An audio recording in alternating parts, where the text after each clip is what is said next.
ومشى ذات يوم مع ابن مسعود في الحدادين فلما نظر إلى الأكوار تنفخ إلى النار تلتهب صعق وسقط مغشيا عليه وقعد ابن مسعود عند رأسه إلى وقت الصلاة فلم يفق فحمله على ظهره إلى منزله فلم يزل مغشيا عليه إلى مثل الساعة التي صعق فيها ففاتته 5 صلوات وابن مسعود عند رأسه يقول هذا والله والخوف.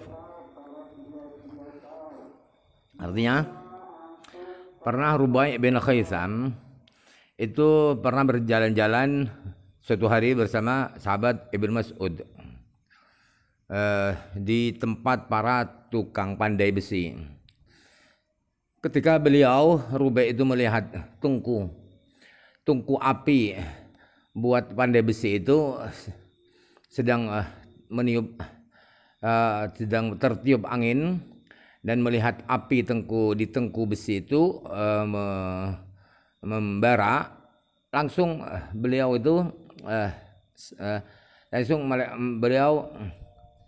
pingsan, terjatuh dan pingsan, dan sahabat Ibnu Mas'ud duduk di kepalanya yang sedang pingsan itu sampai waktu sholat.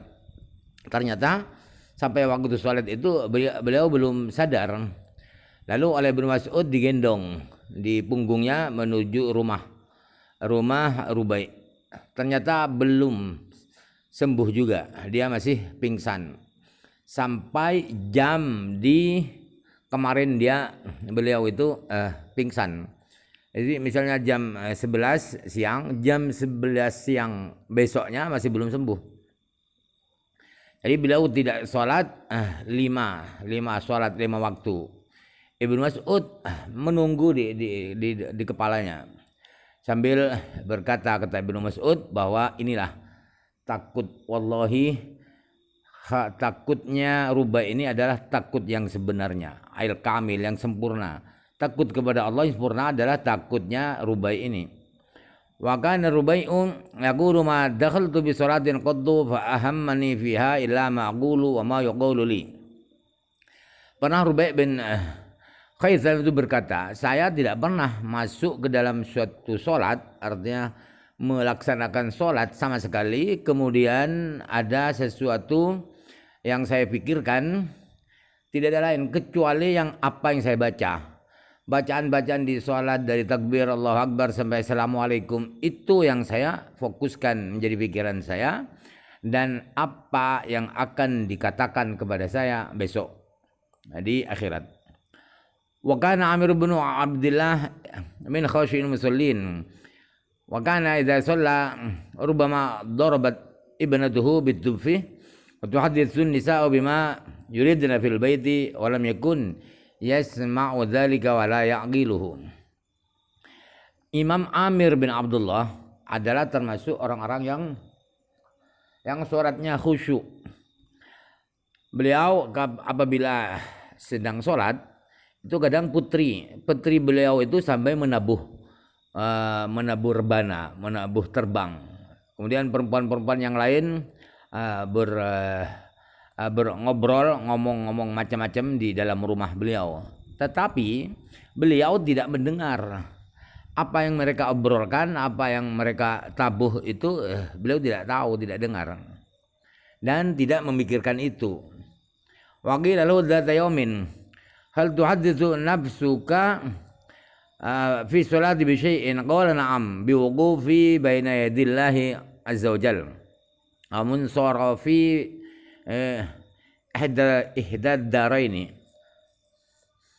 Pernah beliau ditanyakan pada suatu hari, ditanyakan apakah hatimu pernah berbisik-bisik tentang sesuatu di sholat, membayangkan, memikirkan sesuatu? Ya, kata beliau. Ya, yaitu hati saya itu berpikir tentang keadaan saya berhadapan di pengadilan Allah Subhanahu wa taala. Itu yang saya pikirkan. Dan saya berpikir tentang saya akan kembali ke mana? ke surga apakah ke neraka, salah satu dua negeri, apakah ke neraka apakah ke surga, itu yang menjadi pikiran saya.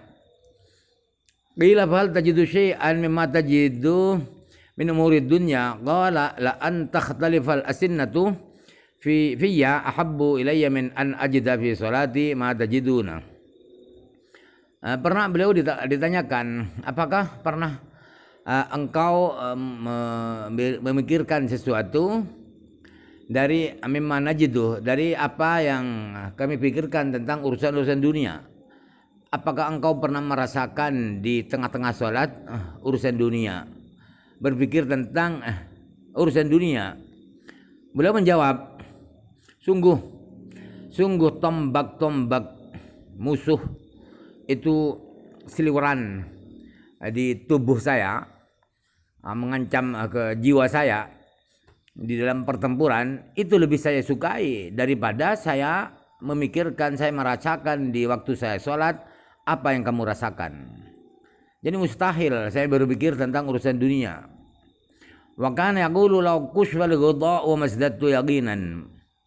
Beliau pernah berkata, seandainya tabir itu disingkap, sehingga seandainya tabir antara neraka dan surga itu dihilangkan oleh Allah, maka keyakinan saya tidak akan bertambah. Artinya keimanan saya itu sudah sudah di puncak keyakinan. Jadi tidak seperti orang lain, kalau diperlihatkan neraka makin khusyuk suaranya, tidak. Saya ini sudah maksimal, kekhusyuan saya sudah maksimal, tidak bisa lebih dari itu lagi. Wa qad kana Muslim bin Yasar minhum wa qad naqalna annahu lam yash'ur bi suqudi ustuwanatin fil masjidi wa huwa fi sholati. Dan Imam Muslim bin Yasar ada termasuk orang-orang yang sholatnya yang khusyuk. Saya pernah mengutip keterangan bahwa beliau Muslim bin Yasar itu tidak merasakan bahwa ada pilar satu masjid itu roboh. Ada pilar masjid, tiang masjid itu roboh, beliau tidak merasa waktu beliau sholat. Aja dari khusyuknya ya. Wa ta'akkala tarafun min adrafi ba'dihim wahti jailihi lal qud'ih falam yumakkin minhu faqila innahu bis salati la yuhissu bima yajri alaihi faqudi'a wa huwa bis salati. Ada salah seorang ulama yang khusyuk itu ya, itu salah satu anggota tubuhnya itu termakan oleh penyakit. Artinya penyakit terus menular, terus mengikis ke anggota tubuh yang lainnya. Jadi harus diamputasi. Harus diamwahti jalih butuh diamputasi agar penyakitnya itu tidak makin menyebar ke seluruh tubuhnya. Tapi beliau tidak memperbolehkan, jangan biarkan anggota saya yang sakit ini biarkan. Lalu dikatakan kepada dokter ini ya, bahwa beliau itu tidak merasakan sesuatu apapun ketika waktu sholat. Oh, fi sholati la yahissu mimma yajri. Apa yang terjadi, ada banjir, ada gempa, beliau tidak merasakan kalau lagi sholat. Maka terpaksa ketika sedang sholat beliau itu diamputasi, dipotong anggota tubuhnya itu. Ternyata tidak merasakan apa-apa, kepedihan atau merintih, menangis. Wa qala ba'duhum as-salatu minal akhirati wa idza dakhalta fiha kharajta fa idza dakhaltu fiha kharajtu minad dunya. Ada sebagian ulama yang khusyuk itu berkata bahwa sholat itu adalah bagian dari akhirat, bukan dunia. Sholat itu adalah urusan akhirat. Artinya ketika di dalam sholat maka orang itu ada di alam akhirat, bukan ada di alam dunia. Jadi ketika saya memasuki sholat maka berarti saya sudah tidak di dunia lagi, di luar dunia. Waqilah Wa qila li akhara hal tuhaddisu nafsuka bi syai'in min ad-dunya fi sholati? Qala la fi sholati wala fi ghairiha. Ada seorang ulama yang lain ditanyakan, pertanyaannya begini, apakah hatimu pernah membisikkan, pernah melamun tentang sesuatu dari dunia ketika dalam sholat, memikirkan dunia? Beliau menjawab, tidak. Baik saya di waktu sholat atau di luar sholat, saya tidak pernah berpikir tentang urusan-urusan dunia. Di luar sholat tidak, apalagi di waktu sholat. Wa su'ila ba'duhum hal tadhkuru bis salati syai'an? Faqala wa hal syai'un ahabbu ilayya minas salati fa adhkura fiha. Ada salah seorang yang khusyuk itu, ulama yang khusyuk itu, salah di antara mereka ada pernah ditanyakan begini, apakah Anda di waktu sholat itu pernah mengingat sesuatu yang lain selain yang dibacaan-bacaan sholat? Ternyata beliau menjawab, apakah ada? Apa ada sesuatu yang lebih saya sukai daripada sholat sehingga saya memikirkan, saya mengingat sesuatu itu? Artinya apa? Tidak ada. Sholat itu paling saya sukai. Ngapain saya mikir selain sholat? Itu maksudnya yang. Wa kana Abu Darda radhiyallahu anhu yaqulu min fiqhir rajuli ay yabda'a bi hajatihi qabla dukhulihi fi sholati liyadkhula fi sholati wa qalbuhu farigun. Wa qalbuhu farigun. Sahabat Abu Darda itu adalah pernah berkata begini, di antara salah satu kecerdasan ilmu agamanya seseorang ialah ketika dia urusannya dia selesaikan dulu, dia dahulukan dulu sebelum dia melaksanakan sholat. Jadi kesibukan apa sebelum sholat dia bereskan dulu. Kemudian agar ketika dia sudah sholat, ketika melaksanakan sholat, hatinya sudah kosong, tidak ada yang mau dipikirkan lagi, sebab sudah diselesaikan, sudah dibereskan tadi. Itu tandanya bahwa orang itu alim, tandanya orang itu pandai dalam agama. Jadi semua urusan dunianya saya selesaikan, baru setelah selesai semua, baru dia sholat, sehingga hatinya fokus ke sholat. Wa kana ba'dhum yukhaffifu sholata khifatal waswasi. Ada salah seorang mereka ulama yang khusyuk itu, kalau sholat itu dia cepat, tidak lama-lama sholatnya. Kenapa tidak lama-lama? Karena takut waswas. Artinya takut waswas, takut menghayal sesuatu yang di luar sholat.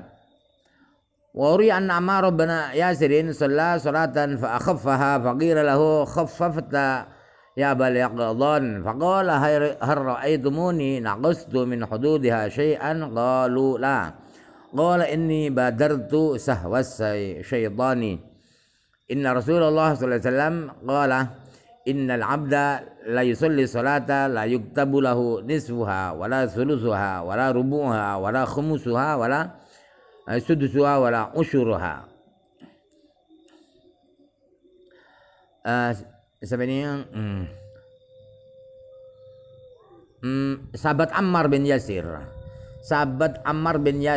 itu pernah melaksanakan sholat, kemudian dia percepat sholatnya, tidak begitu lama, dipercepat sholatnya.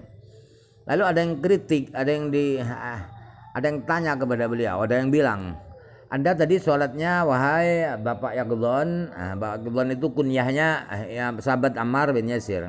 Tadi sholatnya engkau cepat sekali sahabat Abu Darda. Lalu kata beliau, loh kalian tadi melihat saya sholat itu apa ada yang kurang? Apakah saya mengurangi kewajiban-kewajiban, fardu-fardu, rukun-rukun di sholat? Tadi tumak ninahnya misalnya kurang, tidak tumak ninah. Mereka menjawab tidak, hanya cepat saja. Kata beliau begini ya, saya ini cepat-cepat sholat ini, cepat mendahului kelupaan setan, artinya gangguan setan. gangguan setan itu biar tidak mendahului datang ke otak saya sehingga saya dipercepat sholat itu mumpung setan tidak menggoda saya. Jawab Rasulullah SAW bersabda bahwa seorang hamba itu sesungguhnya seorang hamba itu ada yang sholat melaksanakan sholat tetapi yang dicatat oleh malaikat tidak dicatat separuhnya, sepertiganya, seperempatnya sholatnya, atau seperlimanya, atau seperenamnya, sepersepuluhnya, tidak. Tetapi kata Rasulullah, wa kana yaqulu innama yuktabu lil 'abdi min sholatihi ma aqwala minha. Bahwa kata Rasulullah yang ditulis dari sholat seorang hamba itu ialah bacaan-bacaan yang dia renungkan. Bacaan-bacaan di sholat yang dia melamun kemana-mana tidak dicatat sebagai amal ibadah, tidak. Wa yaqulu inna Dhalhah bin Zubair wallahu alam.